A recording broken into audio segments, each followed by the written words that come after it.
Radio Lime News Update. നമസ്കാരം, lime news അപ്ഡേറ്റ്സിലേക്ക് സ്വാഗതം. വാർത്തകളുമായി ഞാൻ നിപിൻ. പ്ലിമത്ത് മലയാളി കൾച്ചറൽ കമ്മ്യൂണിറ്റിയുടെ പുതിയ ഭാരവാഹികളെ തെരഞ്ഞെടുത്തു. പ്രസിഡന്റായി സാനി മൈക്കിളിനെയും വൈസ് പ്രസിഡന്റായി ടോണി തോമസിനെയും സെക്രട്ടറിയായി നിത്യ ആനി തോമസിനെയും അലൻ ജോബിയെ ജോയിന്റ് സെക്രട്ടറിയായും ട്രഷററായി ടോം ജേക്കബിനെയുമാണ് തെരഞ്ഞെടുത്തത്. 2026-28 കാലയളവിലേക്കുള്ള ഭാരവാഹികളെയാണ് തെരഞ്ഞെടുത്തത്. 2026 ജനുവരി 10 ക്രിസ്മസ് പുതുവത്സര ആഘോഷ പരിപാടികളിലായിരുന്നു തെരഞ്ഞെടുപ്പ് നടന്നത്. ഈ ചടങ്ങിൽ Plymouth city council Moorview ward councillor Will Noble, reverend father Sibin എന്നിവർ വിശിഷ്ടാതിഥികളായി പങ്കെടുത്തു. 2024-26 കാലയളവിലെ ട്രഷററായ സിജോ ഓഡിറ്റ് റിപ്പോർട്ട് പൊതുജനങ്ങളുടെ മുമ്പിൽ അവതരിപ്പിക്കുകയും രേഖകളും മറ്റാവശ്യമായ എല്ലാ ഡോക്യുമെന്റുകളും പുതുതായി തെരഞ്ഞെടുക്കപ്പെട്ട ട്രഷററായ ടോം ജേക്കബിന് കൈമാറുകയും ചെയ്തു. മറ്റ് കമ്മിറ്റി അംഗങ്ങൾ അലീന ഡെയ്സൺ, അഞ്ജലി എൻ, ഫെബിൻ ജോസ്, ജിതിൻ പുന്നക്കപ്പള്ളി, ശബരിനാഥ്, സജിൻ സെബാസ്റ്റ്യൻ, ഷെറിൻ അലക്സ്, ഷിൻഡോ ഡേവിസ്, സിന്ധു വിജേഷ്, സുബിൻ സെബാസ്റ്റ്യൻ, വിവേക് രാംദാസ് ഇവരാണ് അടുത്ത 2 വർഷക്കാലം PMCCയെ നയിക്കുന്നതിനായി ചുമതലയെടുത്തവർ. പുതിയ ഭാരവാഹികൾക്ക് റേഡിയോ ലൈമിന്റെ ആശംസകൾ. UK നോർത്ത് ഷീൽഡ്സിൽ സ്ഥിതി ചെയ്യുന്ന ജോൺ സ്പെൻസ് കമ്മ്യൂണിറ്റി ഹൈസ്കൂൾ സമീപത്ത് സംശയാസ്പദ ആയുധവുമായി ഒരാളെ കണ്ടതിനെ തുടർന്ന് ഇന്നലെ സ്കൂളിന് അവധി കൊടുത്തിരുന്നു. പ്രിസ്റ്റൺ റോഡ് നോർത്തിലെ ബസ് സ്റ്റോപ്പിൽ ആയുധമെന്ന് സംശയിക്കാവുന്ന വസ്തു കൈവശമുള്ള ഒരാളെ കണ്ടെത്തിയതായി തിങ്കളാഴ്ച ഉച്ചകഴിഞ്ഞ് 2:15 നോർത്താംബർലിയ പോലീസിന് റിപ്പോർട്ട് ലഭിച്ചതോടെയാണ് സ്കൂൾ അടച്ചിടാൻ തീരുമാനിച്ചതെന്ന് അധികൃതർ അറിയിച്ചു. വിവരം ലഭിച്ച ഉടൻ പോലീസ് സ്ഥലത്തെത്തി പരിശോധന ആരംഭിച്ചെങ്കിലും റിപ്പോർട്ടിലുണ്ടായിരുന്ന വ്യക്തി ഇതിനോടകം തന്നെ പ്രദേശം വിട്ടതായി കണ്ടെത്തി.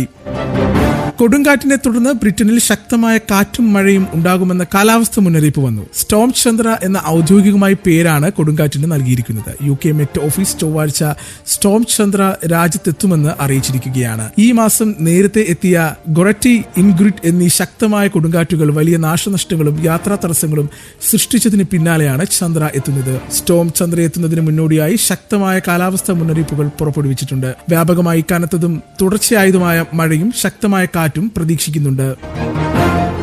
UK 7 ലക്ഷത്തിലധികം സർവകലാശാല ബിരുദധാരികൾ ജോലിയില്ലാതെ ക്ഷേമ ബെനിഫിറ്റുകൾ ആശ്രയിക്കുന്നതായി പുതിയ പഠനം.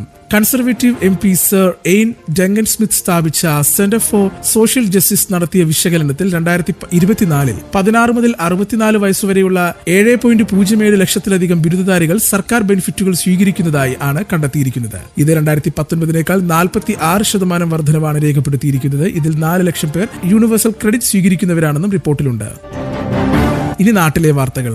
തെലങ്കാനയിലെ ഹനംകൊണ്ട ജില്ലയിൽ 200ഓളം നായ്ക്കളെ കൂട്ടമായി കൊന്നൊടുക്കിയതായി പോലീസിൽ പരാതി. 2025 ഡിസംബറിൽ തെലങ്കാനയിൽ നടന്ന പഞ്ചായത്ത് തെരഞ്ഞെടുപ്പിൽ സ്ഥാനാർത്ഥികളുടെ പ്രധാന വാഗ്ദാനമായിരുന്നു തെരുവ് നായ നിർമ്മാർജ്ജനം. ഇത് പാലിക്കാനാണ് പഞ്ചായത്തിലെ പുതിയ ജനപ്രതിനിധികൾ ഇടപെട്ട് കൂട്ടത്തോടെ തെരുവ് നായ്ക്കളെ കൊന്നൊടുക്കിയത്. ഡിസംബർ മുതൽ തെലങ്കാനയിൽ 1100ഓളം നായ്ക്കളെ കൊന്നൊടുക്കിയതായി മൃഗസംരക്ഷണ പ്രവർത്തകർ പരാതിപ്പെടുന്നു.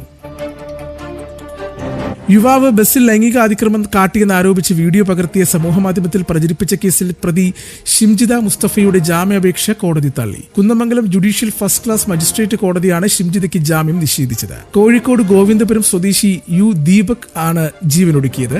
ഷിംജിത സമൂഹമാധ്യമത്തിൽ ദൃശ്യങ്ങൾ പ്രചരിപ്പിച്ചതിന്റെ മനോവിഷമത്തിലാണ് മാതാവ് നൽകിയ പരാതിയിൽ ആത്മഹത്യാ പ്രേരണ കുറ്റം ചുമത്തി ഷിംജിതയെ അറസ്റ്റ് ചെയ്തത്. കോടതി ജാമ്യം നിഷേധിച്ചതോടെ ഷിംജിത മഞ്ചേരിയിലെ വനിതാ ജയിലിൽ റിമാൻഡിൽ തുടരും.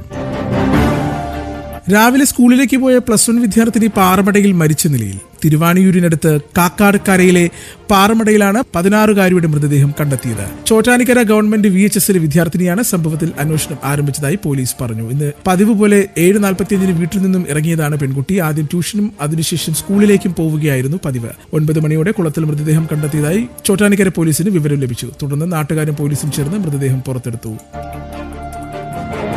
ഇനി കായിക വാർത്തകൾ.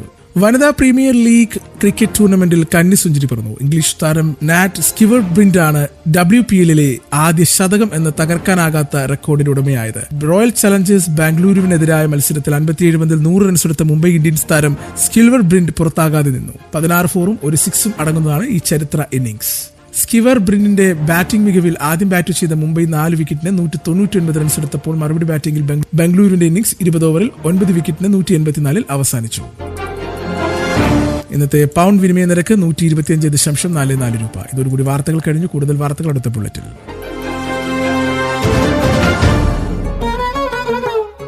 കൂടുതൽ വാർത്തകൾക്കും വിശേഷങ്ങൾക്കുമായി റേഡിയോ ലൈം ആപ്പ് ഡൗൺലോഡ് ചെയ്യൂ.